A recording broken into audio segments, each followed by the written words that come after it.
అరణ్యంలో ఇజ్రాయేలు ప్రజలు వెళ్తూ ఉన్నప్పుడు 3 రోజులు ప్రయాణం చేశారు, అలసిపోయారు. 3 రోజులు అలసిపోయిన తర్వాత నీళ్లు తాగుదామని వెళ్ళారు. ఆ నీళ్లు మారా అంటే చేదు నీళ్ళు వచ్చాయి. చేదు అంటే బాధ, దుఃఖం లేదా నిరాశ కలిగించేవి. బాధపడతాం. కొన్నిసార్లు బాధ ఉంటుంది కదా, మనకి బాధపడతామా లేదా? కొన్నిసార్లు చాలా బాధపడుతూ ఉంటాం. అయ్యో ఇంకా నేనేం చేయగలుగుతాను, ఎక్కడికి వెళ్ళగలుగుతాను, ఏమైనా మన పరిస్థితులను బట్టి ఆ బాధలు కొన్ని బాధలు కొన్ని రకాలుగా ఉంటాయి. ఒక్కొక్క బాధ ఒక్కొక్క దానికి ఉంటుంది. ఒకటి ఆరోగ్యం విషయంలో బాధపడచ్చు, ఒకటి కుటుంబ విషయాల్లో బాధపడచ్చు, ఒకటి బయట వాళ్ళ నుంచి వచ్చే సమస్యల ద్వారా కూడా మనం బాధపడచ్చు. ఇలాంటి బాధలు మనకు ఉంటాయి. ఇలాంటి బాధల్లో మనం ఉండొచ్చు. ఇది దుఃఖం. కొన్నిసార్లు దుఃఖపడతాయి. దుఃఖానికి కూడా అనేక రకాలుగా ఉన్నాయి. కొన్ని దుఃఖాలు మనకు సొంత ఆలోచనల ప్రకారంగా దుఃఖపడేటివి ఉంటాయి. మనం ఇతరులు ఎవరైనా బాధపడుతుంటే వాళ్ళని చూసి మనం కూడా దుఃఖపడతాం కొన్నిసార్లు కదా. మనం ఈరోజు సాక్ష్యం విన్నాం కదా, ఆమె బాధపడినప్పుడు, నిజంగా ఆమె కూతురు విషయంలో బాధపడుతున్నప్పుడు, దుఃఖపడుతున్నప్పుడు అయితే మాకు కూడా చాలా బాధ వేస్తుంది ఆ మాటలు తలుసుకున్నప్పుడు. అయ్యో నిజంగానే కదా, బిడ్డ చేతికి వచ్చిన తర్వాత ఇంకా ఉద్యోగం చేస్తుందని ఆశపడిన తర్వాత ఒక్కసారిగా బిడ్డ లేదు అని వింటే ఎంత బాధ వేస్తుంది. ఆమె కూడా ఎంతో ఆశతో తన కూతుర్ని లాయరు చదివించుకుంటుంది. ఇంకా తన కూతురు ఒక సంతోషకరమైన జీవితంలోకి ఇంకా వస్తుంది అని ఆలోచన చేస్తున్నప్పటికే కూతురు చనిపోతే ఎంత బాధ ఉంటుంది. నిజంగా ఆ బాధను ఎవరు కూడా తీర్చలేరు. ఆ దుఃఖం నుంచి ఎవరు కూడా విడిపించలేరు. ఎవరు దాని నుంచి విడిపించలేరు. కానీ సజీవుడైన దేవుడికి మాత్రమే అది సాధ్యం. బాధ నుంచి విడిపించాలి, దుఃఖం నుంచి విడిపించాలంటే, ఆదరించాలంటే అది దేవుడికి మాత్రమే సాధ్యం. ఇటువంటి దుఃఖాలు ఉంటాయి, ఇటువంటి బాధలు మనకు ఉంటాయి. అయితే ఇటువంటి వచ్చినా కూడా ఈ చేదు అనుభవాలు మనకు లాస్ట్కి ఏం చేస్తాయో తెలుసా? ఒక మంచి అనుభవాన్ని తీసుకొస్తాయంటే చేదువి.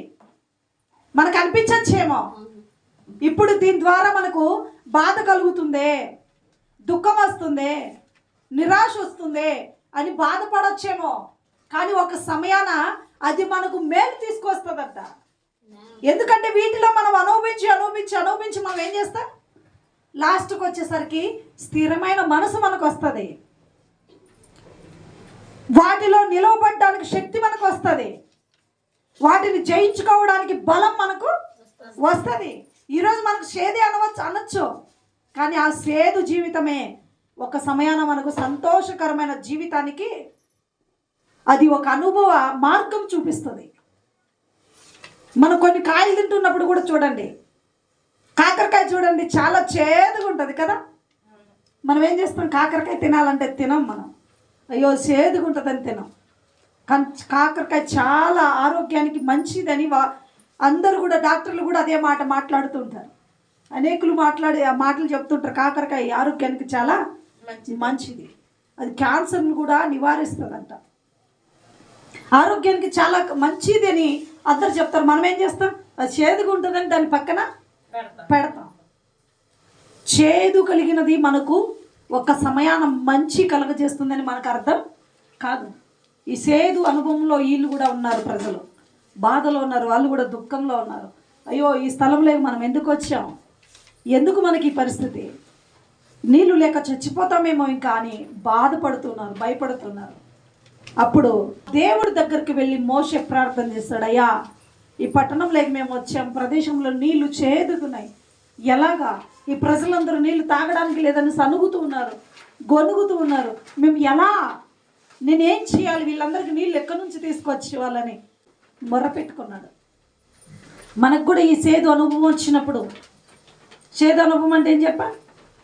సేదు అనుభవానికి బాధ, దుఃఖం, నిరాశ ఇవి వచ్చినప్పుడు మనం కూడా దేవుడి సన్నిధికి వెళ్ళాలి.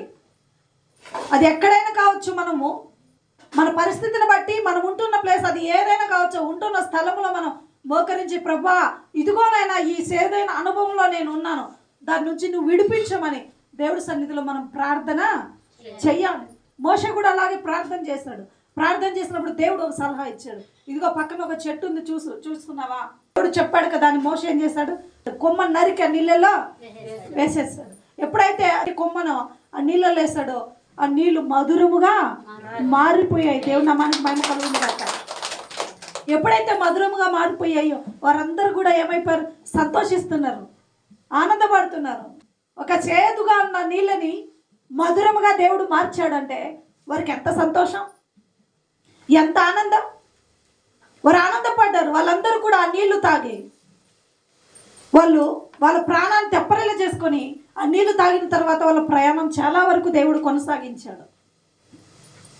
మనము కూడా ఇటువంటి అనుభవాలు ఉన్నప్పుడు దేవుడి సన్నిధికి వెళ్ళి ప్రార్థన చేసినట్లయితే, ఏ బాధలో నువ్వు ప్రార్థన చేస్తున్నావో, ఏ దుఃఖంలో నువ్వు ప్రార్థన చేస్తున్నావో, ఏ నిరాశలో నువ్వు ప్రార్థన చేస్తున్నావో అది దేవుడికి తెలుసు. కాబట్టి నీ నిరాశ నుంచి విడిపిస్తాడు, నీ బాధ నుంచి తప్పిస్తాడు, దుఃఖము నుంచి కూడా ఆయన విడిపిస్తాడు.